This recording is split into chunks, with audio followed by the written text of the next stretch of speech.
안녕하세요. 사연을 부탁해입니다. 오늘의 사연을 소개하겠습니다. 결혼한 지 1년이 막 지났을 무렵 회사가 어려워지면서 권고사직으로 회사를 나왔습니다. 대학을 졸업하고 한 번도 손에서 일을 놓아본 적이 없었는데 갑작스레 그만두게 돼서 많이 혼란스러울 수밖에 없었어요. 제 스펙이 좋았던 것도 아니었고 거기다 결혼까지 했다 보니 그 뒤 일자리 구하기가 결코 만만치 않았습니다. 그러다 보니 갑자기 외벌이가 된 남편에게 미안한 마음이 들어 매일 아침 일찍 일어나서 아침 식사를 준비했어요. 그날도 역시 남편이 먹기 쉽게 간단한 국과 함께 주먹밥을 준비했는데 식탁에 앉아있던 남편이 미안한 듯 입을 열었습니다. 여보, 내가 알아서 대충 먹고 가면 되니까 앞으로는 조금 더 자도 돼. 그동안 회사 다니느라 늦잠 한 번 자본 적 없잖아. 아니야. 당분간은 내가 전업주부 하기로 했는데 내 본분을 다해야지. 우리가 돈 때문에 힘든 것도 아닌데 뭘 그렇게 예민하게 받아들여. 사실 난 그동안 당신이 매일같이 야근하고 주말에도 가끔 일 때문에 회사 가고 그래서 불만이 좀 있었는데 요즘은 당신이 집에 있으니까 오히려 더 좋더라고.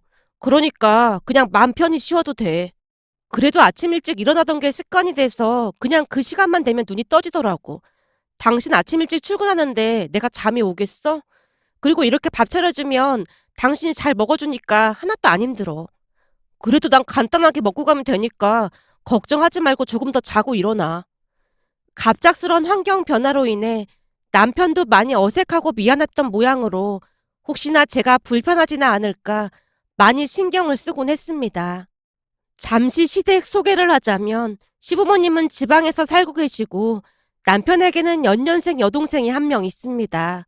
시부모님은 결혼 후 몇 년 동안 임신이 되지 않아 많은 노력을 했고 어렵게 남편이 태어났다고 했습니다. 그런데 시누이는 생각지도 못하게 바로 생겼기에 2배로 행복했다네요. 시부모님은 식당을 운영하고 계셨는데 장사가 잘 되는 모양으로 많이 잘 사는 편이었어요. 그 덕분에 남편과 시누이는 경제적인 어려움 없이 풍족하게 살았다고 합니다. 결혼할 때도 이미 남편 이름으로 된 집이 있었기에 집 걱정을 할 필요도 없었으니까요. 하지만 그에 비해 우리 친정은 평범한 편으로 시부모님과 남편이 눈치를 주거나 하진 않았지만 결혼할 때 저도 모르게 눈치를 많이 봤던 것 같습니다. 거기다 결혼 후 1년이 지나갈 무렵 이런저런 일들이 터지기 시작했는데요. 우선 아빠가 다니던 회사에서 갑작스레 나오는 바람에 일자리를 알아보러 다니기 시작했고 어렵게 경비 자리를 구했다고 했습니다. 경비라는 일이 결코 쉬운 일은 아니었지만 일을 할 수 있다는 것만으로도 아빠는 그저 감사할 뿐이었어요. 그런데 설상가상이라고 했던가요? 얼마 뒤 외할머니께서 갑자기 쓰러지시는 바람에 다시 한번 위기가 닥쳤는데요. 뇌경색으로 쓰러지시다 보니 누군가 병간호를 해야만 했지만 상황이 여의치 않다 보니 외가 가족들이 고민에 빠졌고 엄마가 외할머니를 돌보겠다고 선언했습니다. 그 말을 듣고 급히 친정에 가서 물었어요. 엄마가 할머니 돌보기로 했다며. 네가 그걸 어떻게 알았어? 혹시 아빠가 말한 거야? 아니, 미안했던 모양인지 이모한테 전화가 왔더라고. 네 이모가 미안할 게 뭐가 있다고 전화를 했다니. 그러게. 근데 이모도 몸이 안 좋아서 모실 수가 없으니까 많이 미안한가 보더라고. 말하는 도중에 이모가 막 울더라고. 갑상선 암 수술한 거 다 하는데 뭘 미안하게 생각해. 이모 말이 삼촌이랑 숙모도 많이 미안해한다고 하더라고. 네 삼촌이랑 숙모는 둘 다 일을 해서 어쩔 수 없는 걸 뭘 미안하게 생각해. 거기다 지금껏 숙모가 할머니 모셨는데 그만하면 할 만큼 한 거야. 그래도 이래저래 많이 심란한 모양이더라고. 나야 집에 있으니까 내가 돌본다고 한 건데 뭐. 엄마, 앞으로 돈도 많이 들어갈 것 같으니까 나도 좀 보탤게. 결혼할 때도 시댁에 제대로 해가지도 못했는데 보태긴 뭘 보태. 그냥 김서방이랑 시부모님께 잘하고 살아. 남편이 먼저 얘기 꺼낸 거니까 너무 걱정하지 마. 매달 적금도 많이 들어가고 있고. 그래도 자꾸 친정에 돈 보내고 그러면 좋아할 시부모가 누가 있어. 괜한 소리 하지 말고 너나 잘 살 생각이나 해. 엄마가 쓸데없는 소리 하지 말라는 듯 손을 내젓고 있었는데요. 그 모습에 제 마음이 무거울 수밖에 없었습니다. 그도 그럴 수밖에 없었던 것이 외가 가족들 형편도 많이 좋지 않았거든요. 그쯤에서 이모도 갑상선암 수술을 받은 상태였고 외삼촌은 첫째를 낳고 난 뒤 생각지도 못하게 임신이 됐는데 쌍둥이가 태어났습니다. 물론 좋은 소식이었지만 이래저래 돈이 많이 들어가다 보니 외숙모도 이런저런 일을 하며 하루하루 바쁘게 살고 있었어요. 그랬으니 외할머니를 온전히 돌볼 수 있는 사람은 엄마뿐이었습니다.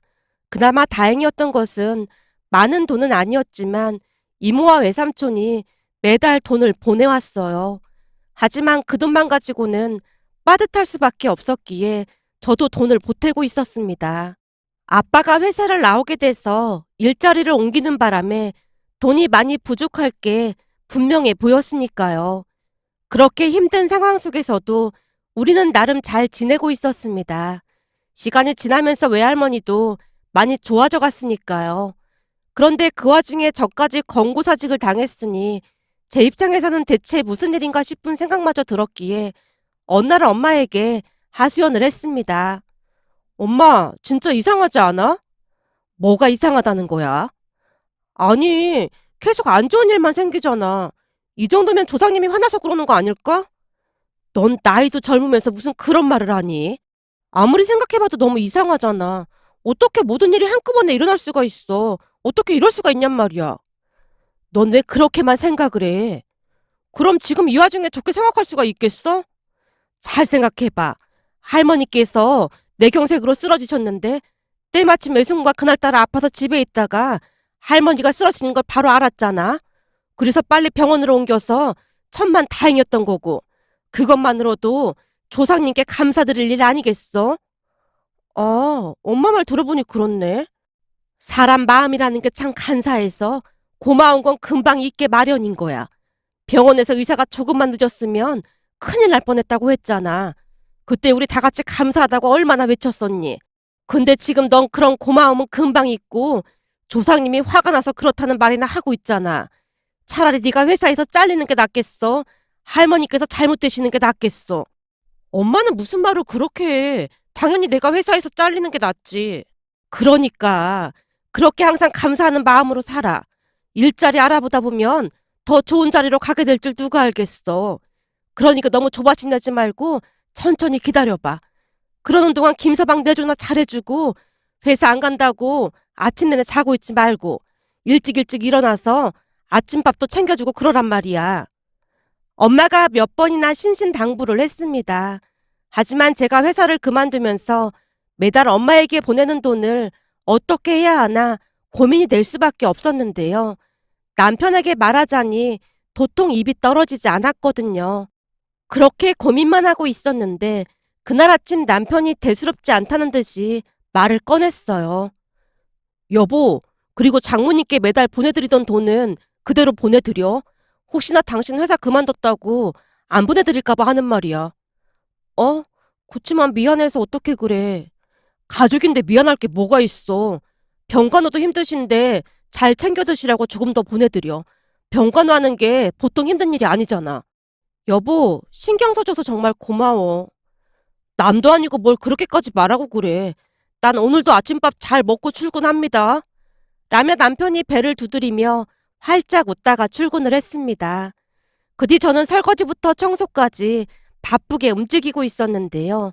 점심 식사 시간이 될 무렵 초인종이 울렸어요. 연락도 없이 찾아올 사람은 없었던지라 인터폰을 확인해 봤더니 시어머님이 서 계신 게 아니겠어요. 그 모습에 화들짝 놀란 채 문을 열어드렸습니다. 어머님, 연락도 없이 어쩐 일이세요? 전화 주셨으면 제가 마중 나갔을 텐데. 귀찮게 뭘 마중을 나와. KTX에서 내려서 택시 타니까 금방이던데. 아직 점심 안 먹었지? 네, 이제 먹으려던 참이었어요. 그럼 나가서 맛있는 거 먹자. 근처에 뭐가 맛있니? 라며 시어머님이 아무렇지도 않다는 듯이 묻고 있었는데요. 갑작스레 무슨 일인가 싶어 어안이 벙벙할 뿐이었습니다. 그동안 시어머니께 불만이 있었던 건 아니었지만 그날 연락도 없이 불쑥 찾아온 모습에 한편으로는 놀랍기도 했고 또 다른 한편으로는 불편한 마음도 있었기에 제가 쭈뼛거리며 따라 나섰는데요. 잠시 후 한 식당 앞에서 시어머님이 제게 물었습니다. 태진이 말로는 파스타 좋아한다고 하던데 괜찮지? 아, 네. 그럼요. 근데 어머님 좋아하시는 걸로 드세요. 나도 파스타 좋아해서 괜찮다. 그럼 우선 들어가 볼까? 라며 시어머님과 마주 앉아 식사를 했습니다. 시어머님이 시집살이를 시키거나 하진 않았지만 제 입장에서는 불편할 수밖에 없었고 연락도 없이 왜 올라오신 걸까 하는 생각으로 머릿속이 복잡하기만 했어요. 그런 제 마음을 읽었던 것인지 시어머님이 입을 뗐습니다. 회사 그만두고 살림을 아주 잘하고 있다며 아침밥도 꼬박꼬박 챙겨주고 저녁도 아주 푸짐하게 차려준다고 태진이가 어찌나 자랑을 했는지 몰라. 그냥 별거 없었는데 그이가 너무 오버한 것 같아요. 아침 일찍 일어나서 밥 챙겨주는 게 보통 힘든 일이 아닌데 고생이 많았구나. 네? 아닙니다. 회사도 안 다니는데 당연히 해야죠. 또다시 머릿속이 복잡해졌는데요. 혹시나 회사를 그만둔 것을 돌려서 말하고 계신 건가 하는 생각이 잠시 잠깐 머릿속을 스치고 지나갔으니까요. 하지만 깊게 생각하기도 전에 시어머님이 놀랄 만한 말을 꺼냈습니다. 오늘 내가 갑자기 찾아와서 많이 놀랐지? 아, 네. 조금 놀라긴 했습니다. 연락하고 올까 잠깐 고민했었는데 내가 온다고 하면 네가 이것저것 준비할 것 같아서 그냥 연락 안 했다. 근데 들어보니까 요즘은 연락 없이 찾아오는 시어머니가 최악의 시어머니라며? 아, 그런 건 아니고 조금 놀라긴 했어요. 제가 당황한 채 손사래를 쳤는데요. 시어머님이 장난 가득한 표정으로 말했어요. 농담이야, 농담. 내가 오늘 이렇게 연락도 없이 찾아온 건 혹시나 내가 온다고 태진이한테 말할까봐 그랬어. 네? 그게 무슨 말씀이세요? 그러니까 오늘 내가 온 건 태진이한테는 말하지 마라. 너한테 괜히 할 말이 있어서 온 거니까. 저한테요? 제가 놀란 채 눈을 동그랗게 뜨고 있었는데요. 시어머님이 다시 말을 이어갔습니다. 너 회사 그만뒀잖니? 근데 사부인이 병간호까지 하고 계신다며? 그이가 말씀드린 거예요? 어쩌다 보니 통화하다 듣게 됐는데 그동안 매달 돈을 보내드렸다며? 회사 그만둔 뒤로 엄마가 보내지 말라고 해서 안 보내고 있습니다. 왠지 모르게 눈치가 보여 제가 급히 대답을 했고 시어머님이 당황한 채 대답했습니다. 아니, 돈을 보냈다고 뭐라고 하려던 게 아니라 혹시나 너 마음고생할까봐 내가 매달 돈을 좀 보내주려고 그런다. 어머님께서 돈을요? 예전에 우리도 네 시아버지만 돈 벌고 나는 집에서 살림만 했었거든. 물론 네 시아버지가 눈치를 준 적은 없었지만 이상하게 눈치가 보이더구나. 그래서 네 심정이 좀 이해가 된다고 해야 하나? 거기다 돌아가신 니들 할머니가 시집살이를 아주 어마어마하게 시켰거든. 그러다 보니까 혹시나 내가 친정으로 돈이라도 빼돌릴까 싶어서 가계부를 가지고 와봐라. 통장 내역을 보여달라. 그러시면서 눈에 불을 켜고 따져 물으셨다. 그때만 생각하면 아직도 치가 떨린다니까. 그래서 지금까지도 가계부를 쓰시는 거예요? 내가 가계부를 쓰는 건 어떻게 알았니? 그이가 말해줬어요. 가계부의 달인이시라고요. 그렇긴 하지. 나한테 가계부 적는 법을 물어본 사람도 많긴 했지. 그게 다 니들 할머니 덕분이긴 했어. 어찌나 까탈스럽게 하시던지 나도 살 길을 찾다 보니까 가계부의 달인이 돼 있더라니까. 그때 생각이 나는 것인지 시어머님이 알듯 말듯 미소를 짓고 있었습니다. 그리고 다시 입을 열었는데요. 암튼 내가 매달 돈 보내줄 테니까 너랑 나만 알고 있자꾸나. 사부인께도 매달 돈 보내드리고. 아닙니다. 안 그러셔도 됩니다. 안 그러셔도 되긴 뭐가 안 그러셔도 돼. 지금도 남편 눈치나 보고 있으면서. 그리고 죽을 때 돈 싸질머지고 갈 것도 아니고 내가 며느리한테 그 정도 돈도 못 쓰겠니? 내 입으로 이런 말 하기 좀 그렇긴 하지만 내가 이래봬도 기부도 많이 하고 그런다. 네, 그것도 들어서 알고 있어요. 그이도 매달 꾸준히 기부하고 있거든요. 아주 잘하고 있구나. 가진 걸 나누면 행복이 2배가 되거든. 넌 착해서 그런지 이상하게 마음이 쓰여. 볼 때마다 착하게 참 잘 자란 것 같아. 그래서 처음부터 마음에 쏙 들었다. 요즘 세상에 부모님 힘들다고 도와드리는 사람이 몇이나 되겠니? 그런 마음이 참 착하고 기특해서 그런 거니까 사양하지 말고 받아. 라며 시어머님이 매달 꽤 큰 금액의 돈을 보내주셨습니다.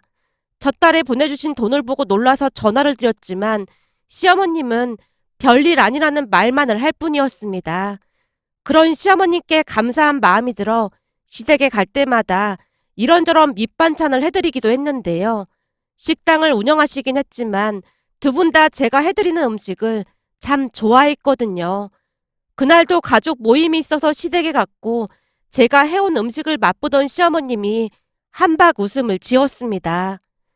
그동안 누가 해준 음식 먹기가 참 힘들었는데 우리 며느리 덕분에 입이 호강한다. 가만 보면 손재주가 있어. 식당 하는 나보다 음식을 더 잘한다니까. 아니에요. 어머님이 좋게만 봐주셔서 그런 거예요.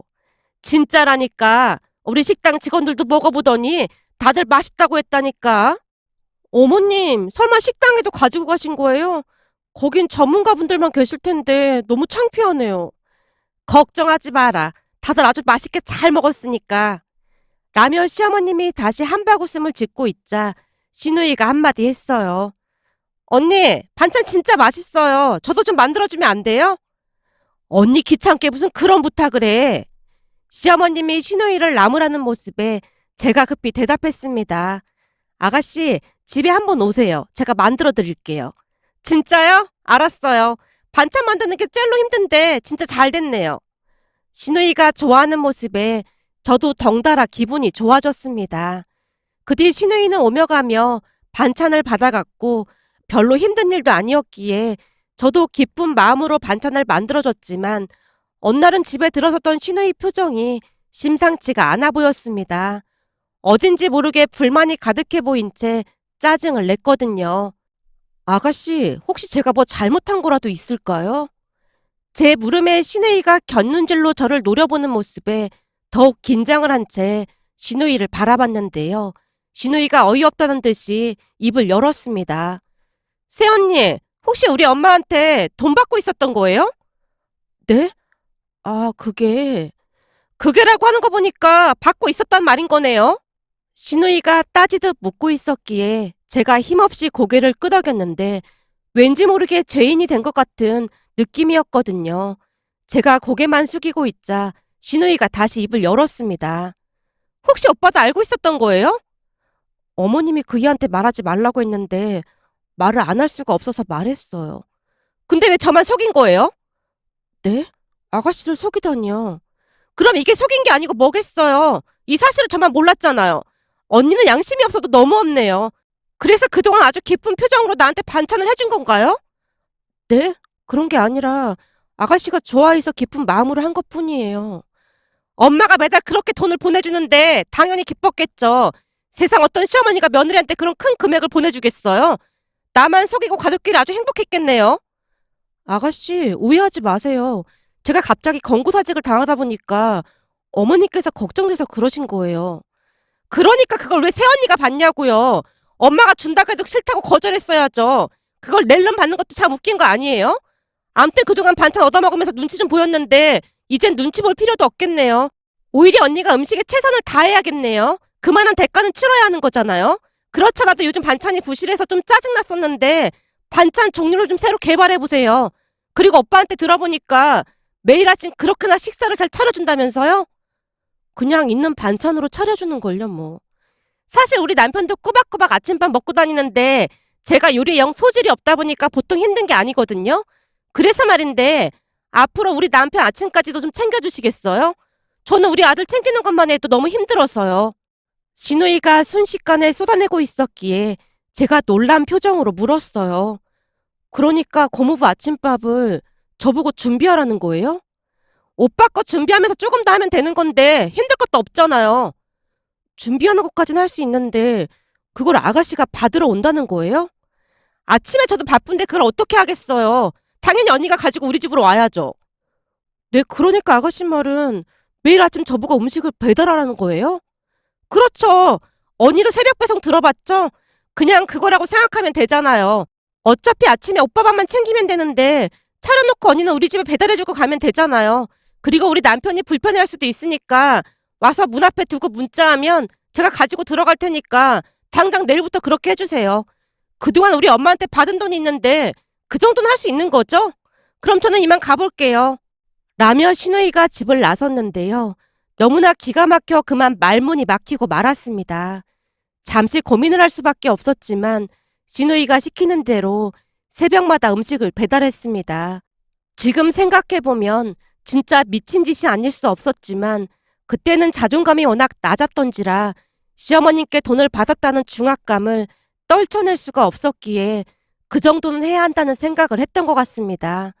그렇게 매일 새벽 음식을 만들어서 남편이 식사를 할 수 있게 식탁에 차려놓고 시누이 집에 배달을 갔는데요. 어느 날은 남편이 일찍 일어나서 제게 물었습니다. 여보, 매일 새벽 어딜 가는 거야? 그게 사실은 살이 좀 찐 것 같아서 요즘 조깅을 좀 하고 있어. 뭐? 조깅? 짐을 그렇게나 많이 들고 조깅을 한다고? 더군다나 그런 옷차림으로? 대체 무슨 일인데 그래? 남편의 물음에 제가 우물쭈물한 채 들고 있던 것을 뒤로 감추자 남편이 다가와서 빼앗아 들고 봉투 안에 있는 것을 확인하다가 물었습니다. 이거 반찬이잖아. 대체 무슨 일이야? 사실은 내가 아르바이트를 좀 하고 있었어. 아르바이트? 자꾸 나한테 거짓말 할 거야? 거짓말 아니야. 그럼 시은이한테 돈 받고 아르바이트를 했다는 말인 거네? 당신 지금 시은이한테 배달 가는 거잖아. 어? 당신이 그걸 어떻게 알았어? 남편 입에서 나온 시은이라는 말에 그대로 얼어붙어 버린 채 되물었는데요. 남편이 기가 막히다는 듯이 다시 말을 꺼냈어요. 어젯밤에 당신 휴대폰으로 계속 문자가 오길래 그냥 스치듯 봤는데 시은이가 아주 하인 부리듯이 먹고 싶은 반찬들을 수시로 보내고 있더라고. 내가 얼마나 기가 막혔는지 알기나 해? 여보, 그게 말이야. 라며 어쩔 수 없이 그동안 있었던 일을 털어놨는데요. 그 뒤 전혀 생각지도 못한 일이 일어났습니다. 잔뜩 화가 난 남편이 그 사실을 시어머님께 다 말씀드렸던 것인지 그 주 주말 우리는 다 같이 시댁으로 내려갔습니다. 물론 시누이도 내려왔는데 이미 남편에게 한 소리를 들었던 모양으로 시누이가 눈을 부릅뜨고 저를 노려봤습니다. 그 순간 시어머님이 시누이에게 소리쳤어요. 넌 어디 할 짓이 없어서 새언니한테 반찬을 나르라고 해? 뭐 새벽 배송? 네가 미쳐도 보통 미친 게 아니구나. 너 그리고 내가 새언니한테 매달 돈 보내는 건 어떻게 알았어? 그게 엄마 가계부를 몰래 봤더니 보내고 있더라고. 네가 왜 엄마 가계부를 봐? 그게 엄마가 새언니한테 몰래 돈을 주나 싶어서 그랬어. 아니 내가 네 새언니한테 돈을 주던 말던 네가 뭔 상관이라고 그걸 확인하고 있어. 나보다 많이 주나 확인한 것뿐이야. 너 말 한 번 잘했다. 니들도 왜 버리라. 내가 똑같이 돈 보내줬잖아. 네 새언니는 매번 돈 보내줄 때마다 그렇게나 미안해하던데 넌 매달 더 보내달라고 한 적이 어디 한두 번이야? 근데 대체 뭐가 서운하다고 엄마 가계부까지 뒤져보고 난리야. 엄마, 난 엄마 배 아파 낳은 딸인데 딸인 나를 더 챙겨야 하는 게 맞는 거잖아. 새언니한테 줄 돈 있었으면 나한테 더 보태줬어야지. 신우이가 잔뜩 일그러진 채 대꾸를 했는데요.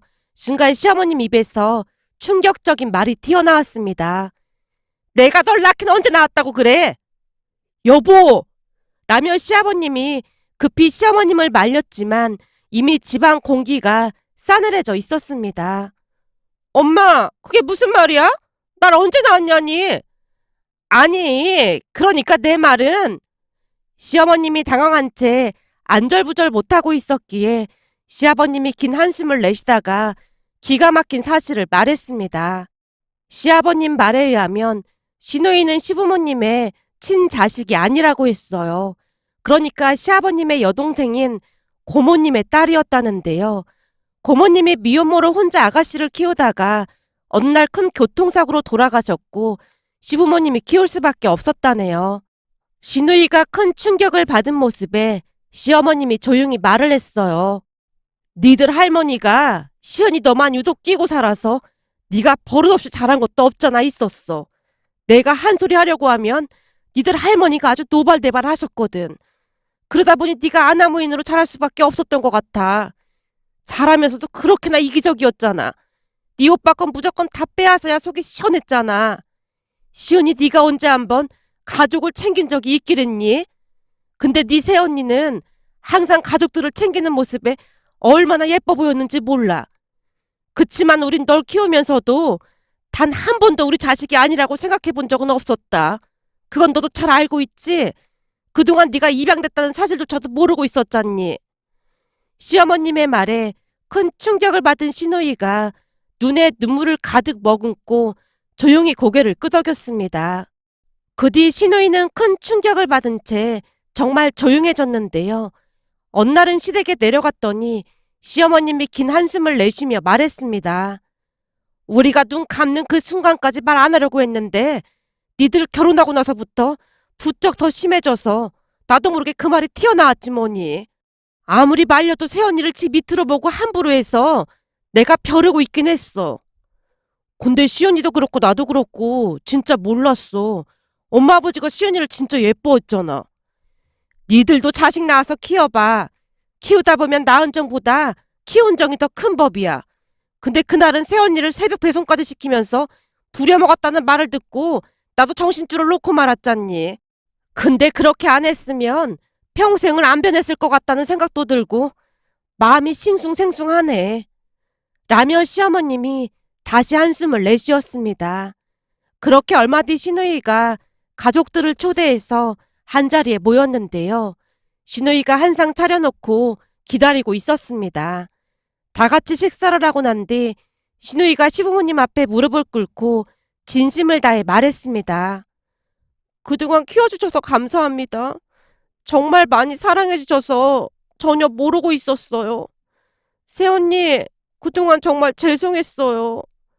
라는 시누이의 말에 가족들 모두 눈시울이 붉어졌습니다. 그 뒤 시누이는 변하고자 많은 노력을 했습니다. 얼마 전 제가 출산을 했는데요. 시누이가 산모에게 좋은 반찬을 잔뜩 만들어 온 모습에 예전 일들이 떠올라 이렇게 글 남겨봅니다. 오늘의 사연은 여기까지였습니다. 즐겁게 보셨다면 구독, 좋아요 부탁드립니다. 고맙습니다.